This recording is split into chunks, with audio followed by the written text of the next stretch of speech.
But you must believe. You have enough. You are enough. You feel enough. If you don't believe, no one else will. The first step to being loved is believing you can love yourself.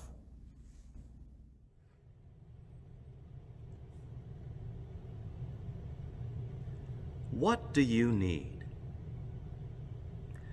This is an incredibly important question, and one that's particularly important at this time.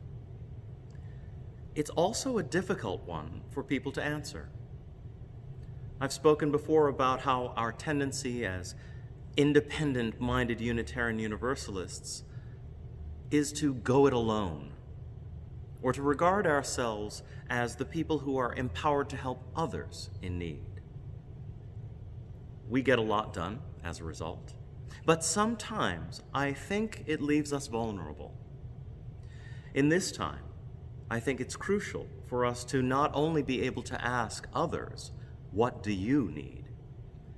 but to also ask ourselves, "What do I need?" We've seen the lines at the grocery stores, we've heard the news reports, we've read the statistics and the projections. It's a lot to take in, and none of it looks like anything we've ever seen before. I want to encourage you into a spiritual practice, if you will, that starts with asking the question, "What do you need?" but intentionally always ask that same question of ourselves. What do I need? In our current situation, no matter how long it lasts, there will be people who are only mildly fazed by the prospects ahead. And there are those of us who will be completely freaked out. In fact, I think even those who seem totally calm are also in part freaked out. By appearances, I'm one of the calm ones.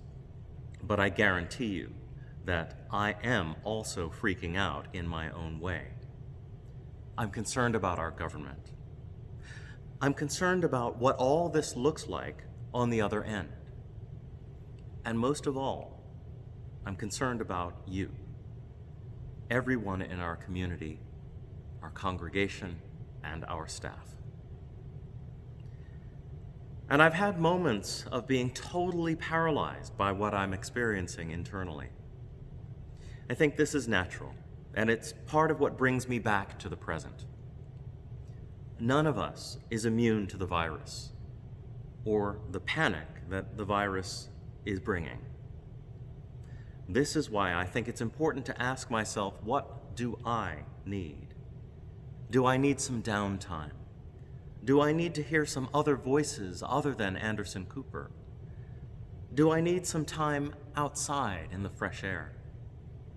Do I need prayer or meditation? These are the questions that I put to myself, and questions I invite you to ask of yourselves. Once I've asked these questions, and once I've taken time to do something about what I need to stay resilient, I feel more capable to ask others, "What do you need?" It's the old airplane oxygen mask concept. I also know how difficult it is to answer that question when someone poses it to me. A colleague asked me exactly that question earlier this week, and I answered with a breezy, "I'm fine." And they said simply, "No, you're not." And they were right. There was an opening for me in that moment to share some of my anxiety and to open myself to their offer of help. It was help I didn't want to admit I really needed. We all want to feel useful. We all want to feel needed and purposeful in the world.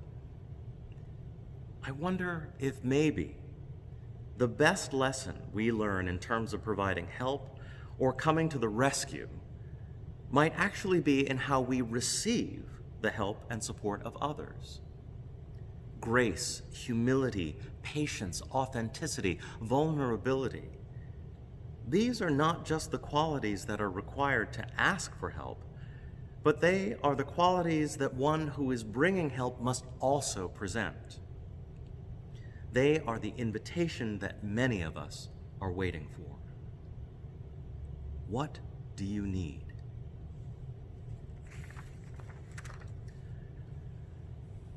As we figure out all the pieces of how we're going to stay connected over the next few weeks, I'd like for us to center our connecting around this question and its two mirror sides. What do I need? What do you need?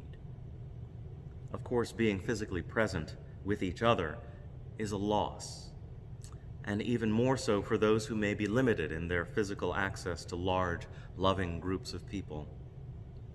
And we can receive this as a challenge to live into what it means to be really in community. Over the next week, we will be inviting your help with creating a phone tree to reach out to people to make contact. We'll work to have some kind of access to a current directory through our Breeze database. We'll connect people through Facebook, Slack, and the Pastoral Care email.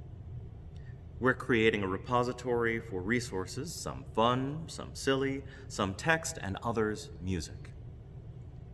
We'll be paying particularly close attention to our families who have had their worlds upended by both job and school closures.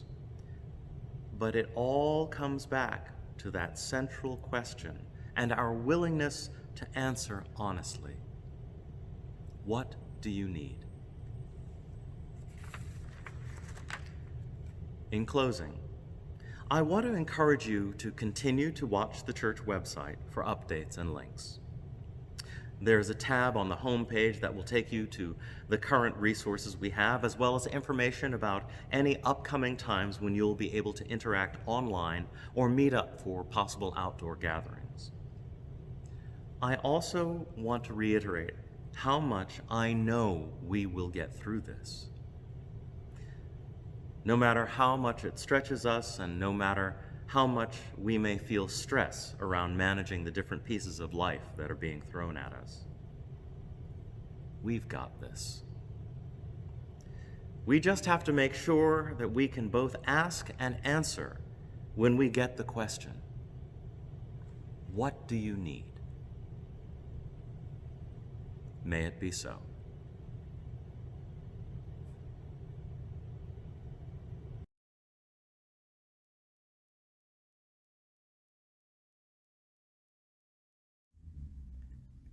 In this community, we hold hope close.